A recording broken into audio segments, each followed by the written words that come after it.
Yeah, Ryan, are you ready to name a starter at right guard, and what's the situation looking like on the offensive line? Yeah, we'll keep looking at it this week. I think we're going to probably roll a bunch. It looks like going in that Tegra will start at right guard for us. He's had a good preseason. He's done a nice job. We'll continue to assess it, all the way up into the game time. But he's earned the right to start in this game. I think we're going to see us playing multiple guys in the offensive line in this game. But he's been consistent. Now he's got to go put it on the field and play. Fourth row right, Spencer Holbrook, 11 in a row. Ryan, at linebacker, are you guys going with Sonny to start the game, and how do you figure that's going to, is it going to be like the right guard where you guys roll with you guys? Yeah, we're going to play multiple guys at linebacker, but Sonny has separated himself for sure, and we'll start at will linebacker for us. He has done a nice job in this transition from safety, and when you move up, the game moves faster. It's just quicker, and he's changed his body, and the reps that he got in the spring really helped. And I think he's done a good job of communicating. He and Cody work well together, but you're also going to see Arvell in there. You're going to see CJ in there, Gabe. These guys are going to get reps, and we'll try to play as many guys as we can in this game. Let's go Tony Girdman, Buckeye Huddle. Ryan, with the new quarterback starting, I'm sure you've seen him more than anybody. You know what to expect. What will you see from Will on Saturday for your expectations to be met? Yeah, we want him to run the team and be clean. Get us in and out of the huddle. Get us up to the line of scrimmage. Be sharp. Take care of the football. You've heard me say the term "make the routine plays routinely." Play well in third down, red zone in 2 minutes. I mean that's what we're looking for out of our quarterback. But in particular, in that first game, it's run a clean operation. That's ball security, that's cadence, that's communication, the new headset and how we're doing that. And, we are going to be huddling some and those type of things. Not all the time, but that's a little bit different. And, how are we converting on third downs and, all those things, sideline adjustments. So it's getting into the game, getting a feel for it, and playing clean. That's what we're looking for in week one. Front row, Dave Biddle, 24/7 Sports. Ryan, is the depth on the offensive line maybe a little better than you expected? I mean, Carson might be a backup for you guys after starting 12 games last year. I know some other guys you mentioned, like Austin, Zan, have stepped up a little bit. Do you feel good about the depth? Yeah, one of the things, it was like early on, the little illness that was going around the offensive line was frustrating, but coming out of preseason camp, we felt like we built some depth because we had to, and some guys got forced into duty maybe a little quicker than they had to. And when you're working with the ones, you have to tighten up. All the things technically that you're getting away with, maybe with the twos and threes. When you're blocking Tyleek and Ty and those guys, you can't get away with that stuff. You better figure it out fast. And because of that, we have built more depth than we expected coming out of preseason. So that's been a positive. But we are going to try to get as many guys in the game as possible, grade it, and just keep evaluating. And one of the things that we talked about as a staff today is, you've heard me talk about building a foundation with this team. I mean, the foundation is not complete. I mean, this is a long build to the end of the season. So we want to come through this week, watch the game, get on the film, and figure out, who graded out a champion, who didn't. But ultimately, we want guys to play really, really hard in this game and get it on film, start to make the corrections. When you're in preseason camp, there's a lot of assumptions you make. Some that are right and some that are not right about players, about scheme, overall personnel. So excited to get that going this week and figure out what we got going into Sunday. Real quick, Tegra's a pretty soft-spoken guy. How did he take the news that he's going to start on Saturday? He's just going day to day right now and working. I think that's what's been good about the offensive line is, guys have been, working at it every day, and we've moved some guys around in there. Even as of this past week, we've shuffled it up a little bit just to kind of see guys move in different areas. We know we have to build depth going throughout the season, so I think it's going to pay off for us.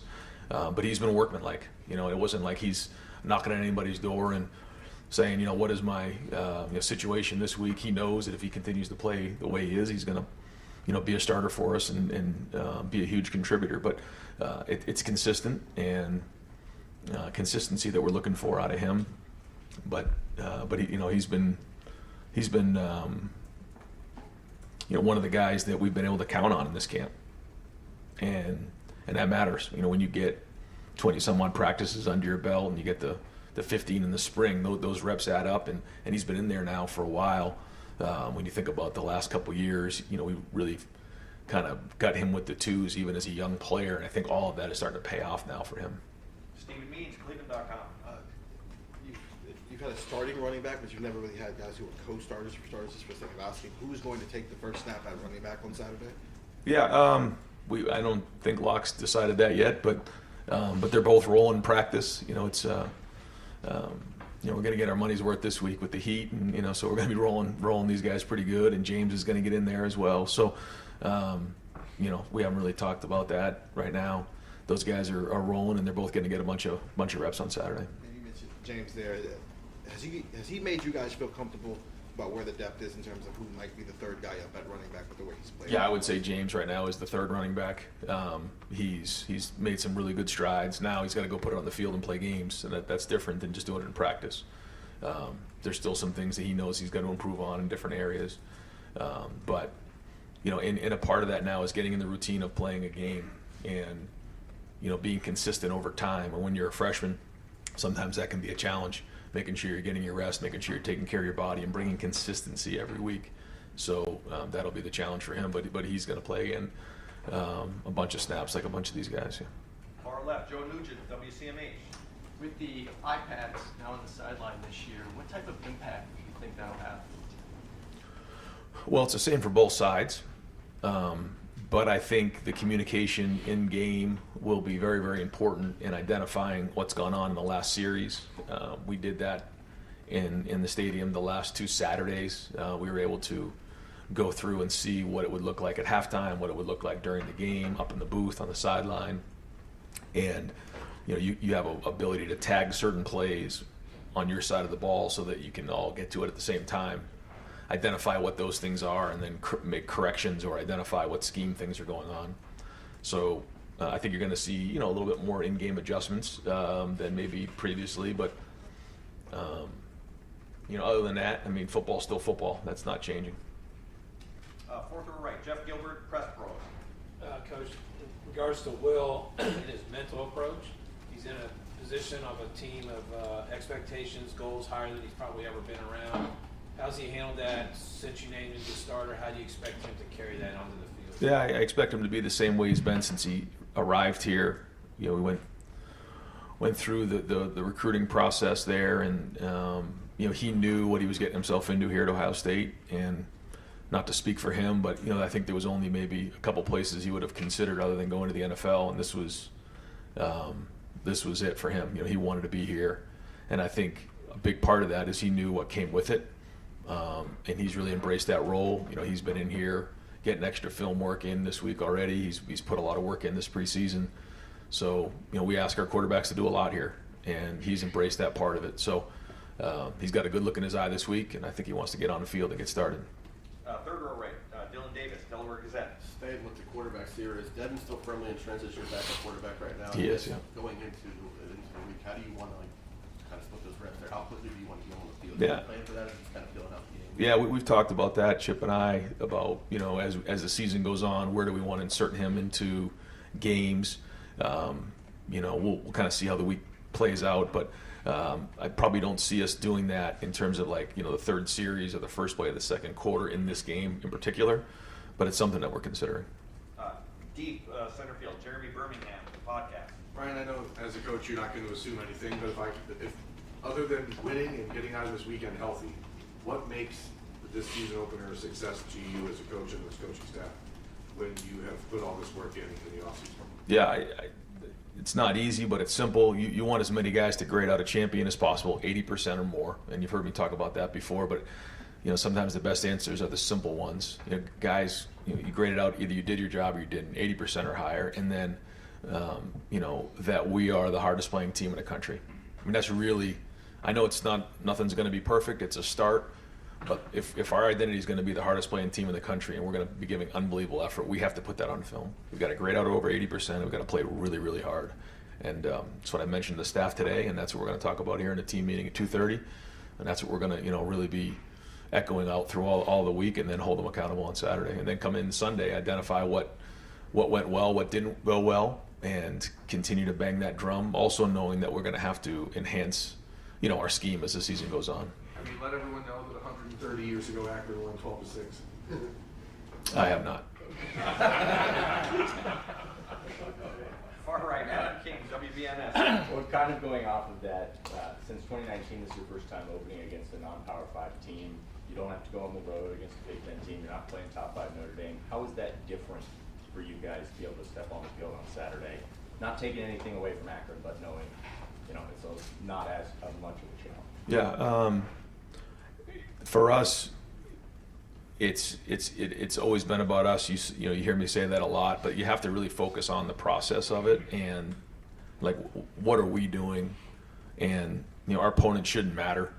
If it does, then we're setting ourselves up for failure. So what is the standard? Again, grade over 80% and be the hardest playing team in the country, and that shouldn't matter who you're playing, because they all matter, they all count, and we're trying to create a standard for ourselves, and whatever team we play, and then we go from there. So like I tell the guys every day in practice, you're not allowed to have a bad day around here. It's just not allowed. So we have to understand that every time we only get 12 opportunities. That's it. Of all the work we put in and all the time and effort we put in, you get 12 opportunities. So let's go play with our hair on fire and run around and hit. Dave Holmes, WSYX. Ryan, we saw the guys wear the Jesus One T-shirts when they moved in. This weekend they had a baptism event. I'm curious, I haven't seen your team this vocal, at least when it comes to faith. What have you seen from them over the weekend, and is that something you feel in the locker room? Well, I think this team is close. I think when you look at what they've done together as a group, they rub off on each other, and that part of it, that's their own business that they handle. But I think when you start to see and hear some of the messages that some of our team is giving, not only out in the community but to our own team on campus, those type of things, you just recognize what unbelievable guys we have in our locker room, the type of people that we have, and certainly the academic, what we've done being over a 3.2 for the last 2 semesters. And again, you're seeing things like this and some of the community outreach. I mean, they care about not only their teammates, but they care about the community. They care about Buckeye Nation. They care about the fans, and these are great people. And a lot of these guys decided to come back, or decided to come here, and could have gone a lot of other places, some to the NFL, to some to other schools, but they came here for a reason, and it was to make an impact. And the number one way they want to have an impact is win championships. But there's a lot of other ways to make impacts as well, and then they want to continue to do that. So when it's all said and done, there's trophies in the lobby, there's rings to be worn, but there's also people that have been impacted, and there's stories to be told. And the guy to me that comes to mind with that is Archie Griffin. And now the statue is going to be in his name here this weekend.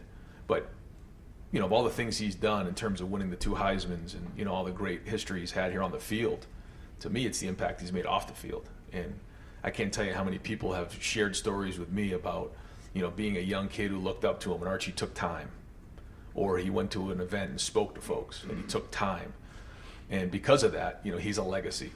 What he did on the field is unbelievable, but to me he's even more special for what he's done off the field, and I think our guys have embraced that in the locker room. Andy Backstrom on 3. Ryan, what will it look like for special teams in game? I know you've talked about strategy with using assistants. Is it going to be different for in game, and since the coaching changed with that role? Are you going to allow, will Rob Keys and Gunn, will they be involved this year? Very much so, yeah. So Rob is going to be sort of the ringleader of it all, and I'm right there with him for everything. And we're going to utilize everybody we possibly can. Matt Guerreri is running the punt team. James Laurinaitis is doing the kickoff. Brian Hartline and Keenan Bailey are doing both the return units, kickoff return and punt return. But we got everybody involved. Tim Walton's been a big part of this. Each of the coaches have been very much involved with the special teams here in the preseason. So Rob is the point person. He's the one who's going to help game plan and organize, meet with the individual group. We met this morning with the entire staff who was involved with special teams, went through the game plan in all 4 phases. But then when we get on the field, I'll be involved in terms of the substitutions, making the calls with Rob, but then getting feedback from each individual coach. Cameron T. Robinson, The Athletic. Ryan, I know you said you guys had to figure out which running back takes the first snap, but when you have 2 guys like this, is it more so seeing those guys in terms of like figuring out carries? Is it more so figuring out which guys are the best and kind of going with the flow, or you feel like you have a minimum snap count that like each of these guys need to hit? I know you're not going to tell us what that is, but Yeah. that's the idea of that. I mean, yeah, I think you have an idea of how many carries you'd like to see for each guy, but you don't know how it's going to shake, and Locke's going to get a feel for that, and he'll be responsible for handling the substitution pattern there. These things seem to have a way of working themselves out. It seems to be a topic of conversation sometimes, this time of year, like how's it all going to go? I think we get a feel for it, and assess it after the first game. This will be the first time for Quinn Sean that we've been in a game with him, and it'll be interesting to see, as we go, how he goes as the game goes, and the type of back that he is as the game wears on. But I'm excited to see these guys run. Far left, Whitney Harding, WCMH. Ryan, this weekend was an exciting week 0. I don't know if you got a chance to watch any of the games, but with Florida State losing, is that just another reminder that that number next to your name really doesn't mean a whole lot? And have you had any conversations with your guys as a reminder about that? No, not in particular about that, but yeah, I think that's why you hear coaches say, when they talk about rankings, the first thing they talk about is what matters is the ranking at the end of the season, and it's coach speak, but that's a great example. I didn't get a chance to see any of the game, but yeah, I mean, I think the first thing that's noteworthy is because of the way college football is now with some of the roster turnover, you may not know exactly what you're getting with each team early in the season, and I think that's significant. Because when you look at the roster of some of the teams early on, you're like, okay, where were they last year? Well, this guy came in from here, he came from there. Some guys got older, some guy maybe didn't play because he was injured, he comes back in, but that roster looks a lot different than maybe it did the year before. So I think that's something that's noteworthy. But as we know, I mean, you got to bring it every week, and it has what your ranking is has no indication of where you're going down the road. What matters is what you put on the field and what you earn. Quick, you mentioned the heat. How do you get your guys ready for what's going to be a warm game this week without kind of wearing them out at practice? Not your first time dealing with it, but it's a question. Yeah, I mean it's hot all across the country. You know what I mean? We're in the north, so I mean it's just something you got to learn to deal with, and you got to hydrate really, really well and recover at night and get your rest. But yeah, you got to make sure you're hydrating throughout the week. If you think you're just going to hydrate the night before the game, it's too late by then, and then guys start cramping. So. We got to make sure that we're all over that and mix all over that, and we hydrate test everybody every day. So we'll do that and just make sure we're on it. But like I said, it's hot. Other places other than Columbus, Ohio, so we'll handle it. Right next door, Jared Smalley, WCMH. Hi, Ryan. On the subject of roster management, big picture question here. You now have a general manager, and now that you're into the football season, you're relying on him to do things that are new in that role. Some of the programs like yourself in Alabama have these positions now. Can you walk us through Mark's contribution, how it's evolved in that title, and what that allows you to do in your role coaching the football team through the season? Because there's so many tasks involved, roster management, understanding how NIL is functioning and who's getting what. How does he help? How does he help? Boy, that's a long answer. Because first off, Mark is he's been unbelievable to me personally. He's been unbelievable loyal to me and loyal to the program. He is somebody who works really, really hard at his job, and I think he's the best in the business at what he does. And his job has completely changed even, in the last 6 years. He's an excellent evaluator. He does a great job of understanding where the college landscape is going, where it needs to be to adapt. And he's really had a huge hand in putting this roster together. Now, it used to be the evaluating and then the recruiting part of it, the weekends.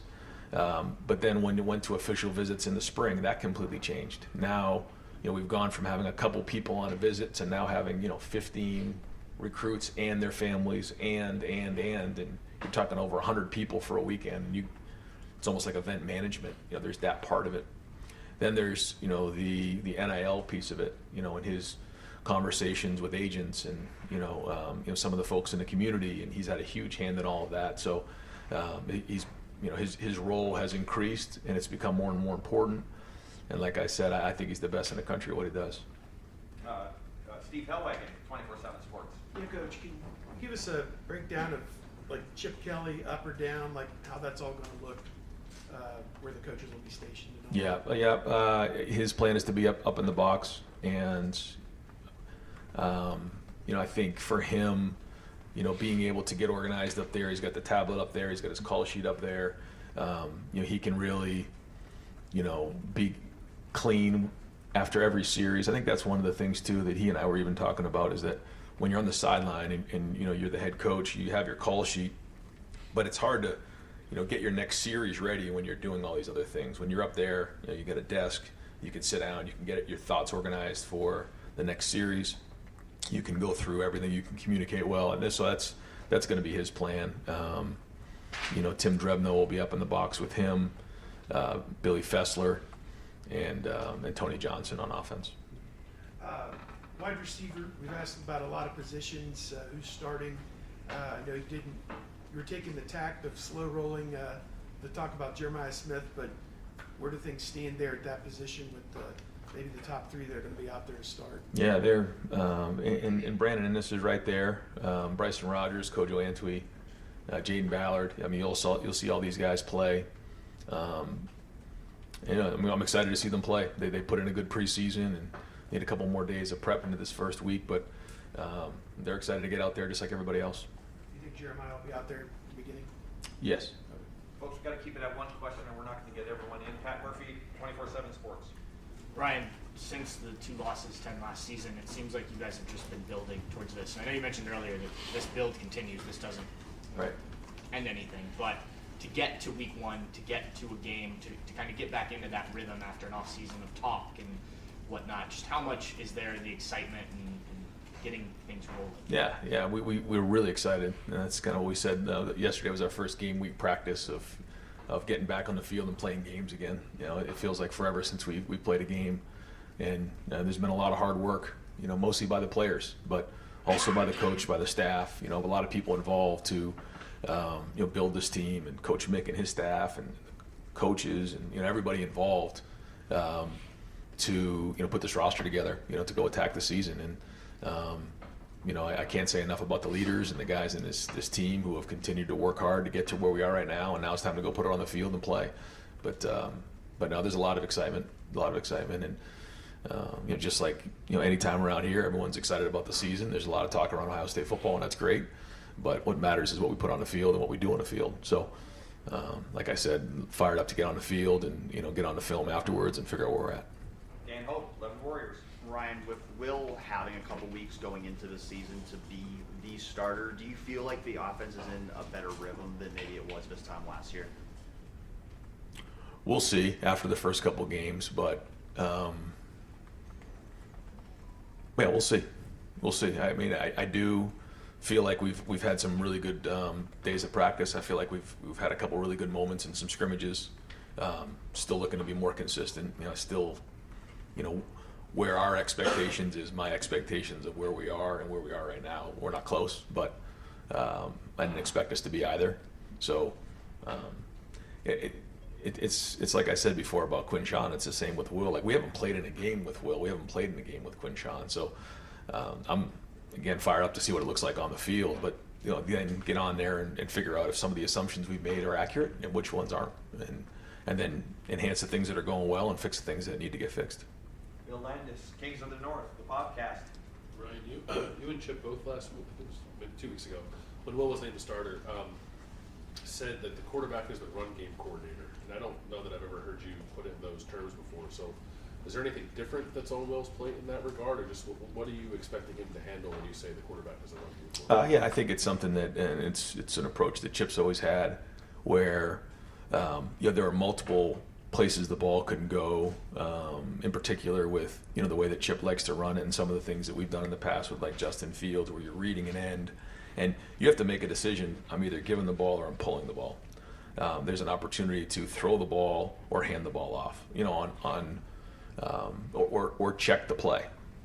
So, rarely in this offense do you just take the ball, hand it off, and move on. There are some that take a deep breath, but I think what Chip is getting at, and kind of, the when we say run game coordinator is, the decisions that have to be made. It's not just in the passing game, it's also in the run game. equating numbers, reading players, whether they're linebackers, safeties, or on the line of scrimmage. And Will's handled that pretty well, you think? He has.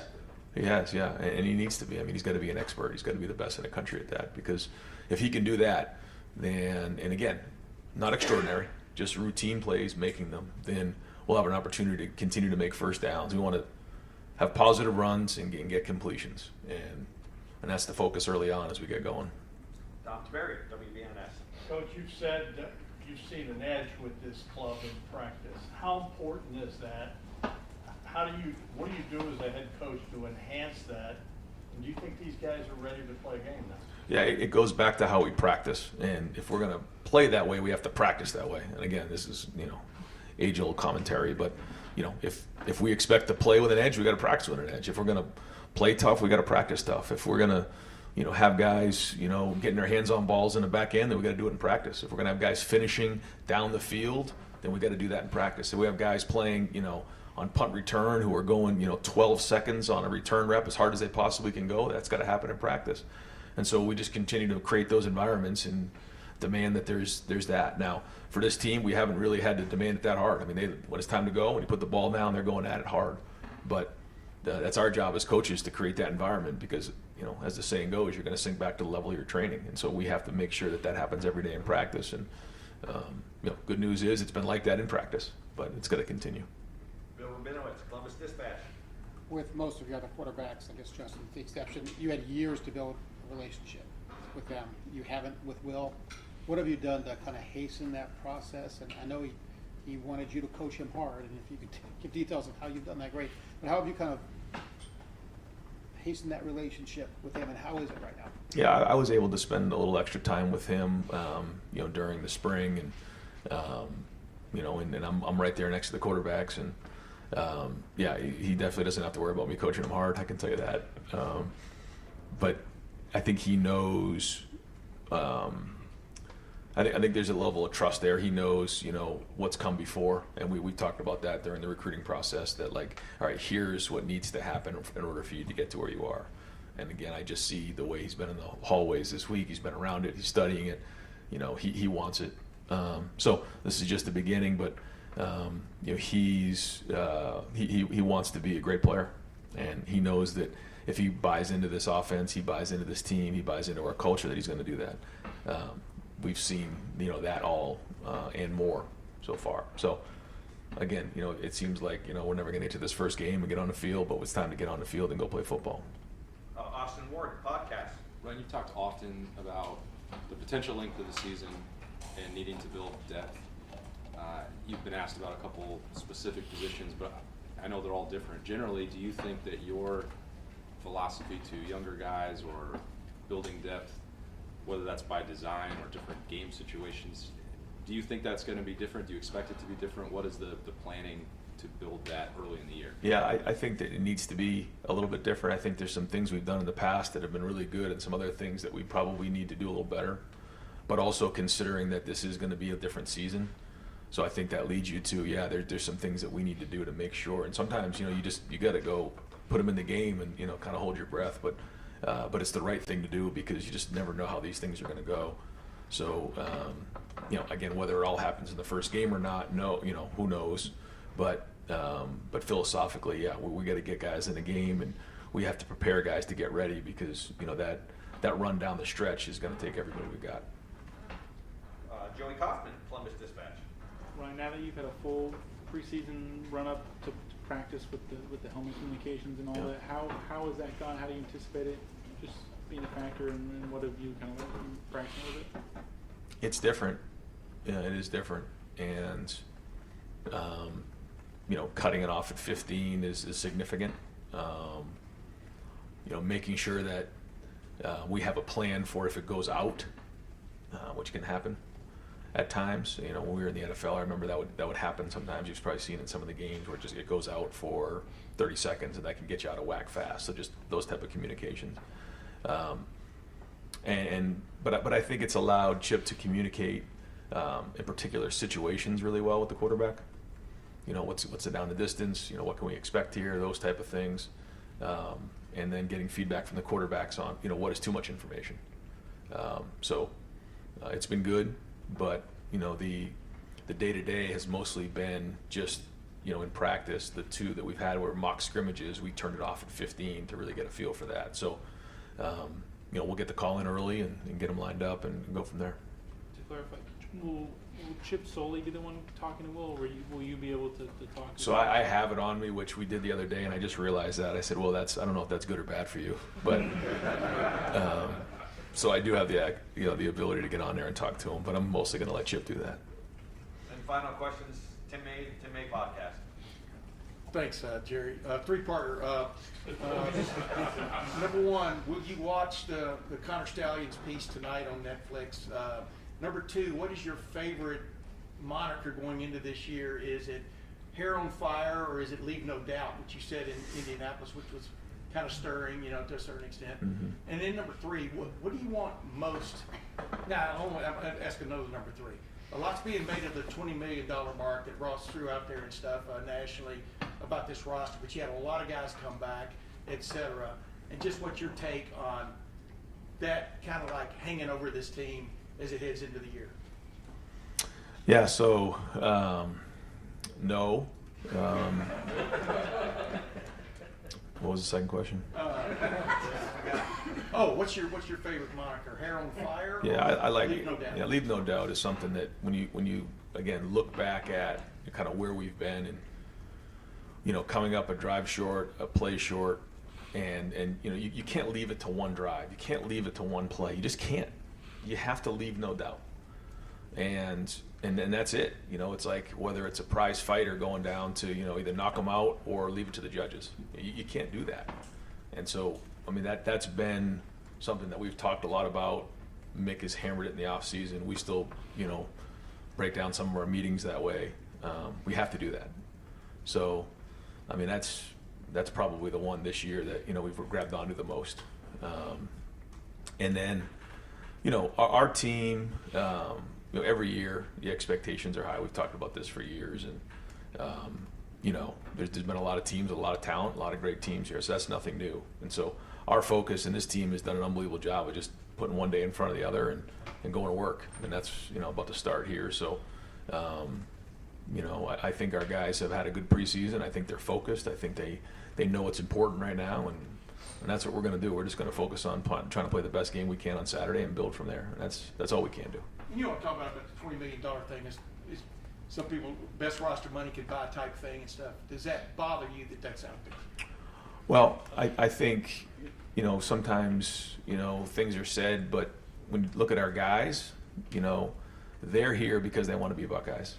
They're here because they want to win championships. They're here because of each other, and to see, what they did the other day on campus, to see the impact they're making on people, like, they understand what it means to be a Buckeye. They understand what it means to win a championship here, and that's the most important thing to me. The other part, there's a lot of changes in college football, and we're going to do everything we can to adapt and make sure that we're doing our part. But there's been a lot of hard work to put this roster together, and that's great. That's what we're supposed to do. We're doing our job. But to me, it's about these players, and that's the number one thing for me. And that's what allows me to put 2 feet on the ground every day, is envisioning, these guys and these players, hosting trophies and winning championships. And I think it's the same way with our entire staff. Great. Coach, thank you very much.